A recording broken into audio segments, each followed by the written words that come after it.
Hey, ladies and gentlemen, this is Carmine Sabia for Explain America, and fears about the Israel and Iran war growing into a global conflict, they've just increased a lot. Before we get started, please make sure you like, comment, share, and subscribe. Those little things really help us out, and they help our channel continue to grow. Imagine the surprise of the United States. Imagine the surprise of President Donald Trump. Imagine the surprise of Pete Hegseth and the White House and Pentagon staff when they discovered that China has sent transport planes to Iran. This has the potential to really increase into a serious war here. If China is already engaging by giving weapons and planes and things that are needed to Iran, and apparently that's what was aboard this plane, supplies. If they're giving that to Iran and the United States is giving stuff to Israel, how long is it until these two mega countries clash? Hopefully very long. Hopefully not in our lifetimes, because it won't be pretty. But it's very, very frightening. I'm really surprised to see China getting involved, even as Iran's proxies bow out. Hezbollah, Hamas are saying no thank you. Even the Houthis are saying no thank you. They don't want no part of this. And now China's stepping into the void. Russia's not, because Russia's got its hands full with Ukraine. Russia cannot spread itself any thinner than it's already spread. But this is a very serious situation. Don't take any of this with a grain of salt, honestly, because it's all very serious.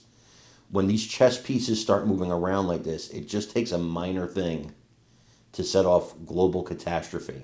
Take a look at what started World War I. Okay, it doesn't take a huge spark when there's this much dynamite condensed into one space as it is right now in the Middle East. This is a very serious situation. I want you guys to watch this video and let me know what you think in the comments.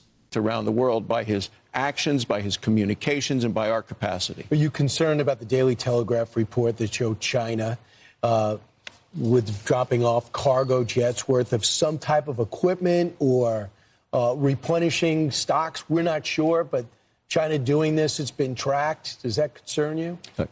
I am so delighted that President Trump is the person in the White House now to handle this situation. This is a strong America. The president's the right person. He's going to make the right decision. We know right now the threat is Iran. I think the greatest threat to the United States today is Iran with a nuclear weapon.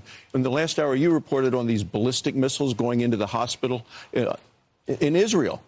Yeah. How long? Ballistic means targetable, and they are also working on Iran is working on intercontinental ballistic missiles to send the weapon to the United States, whether that's New York here, whether it's Florida, it's to the United States. This is a threat to the United States. The president is the right person. North Korea could help them with that, and they have the technology to do that. And they have been. Do you absolutely know that Iran does not have a nuclear weapon that could be fired off now? Well, it seems to me from the intelligence that I've seen that they are much, much closer than a lot of people thought, both in terms of the ballistic missiles as well as in terms of the enriched uranium, because even the group that looks at these things has said, wow, they were surprised. And they're not really our friends. They haven't been supportive of us. Griff, you were just talking about that a little earlier. The enrichment amount that the Iranian people have had is much higher than we. It's unbelievable, Senator. The IAEA, the UN's liberal nuclear watchdog group, which has minimum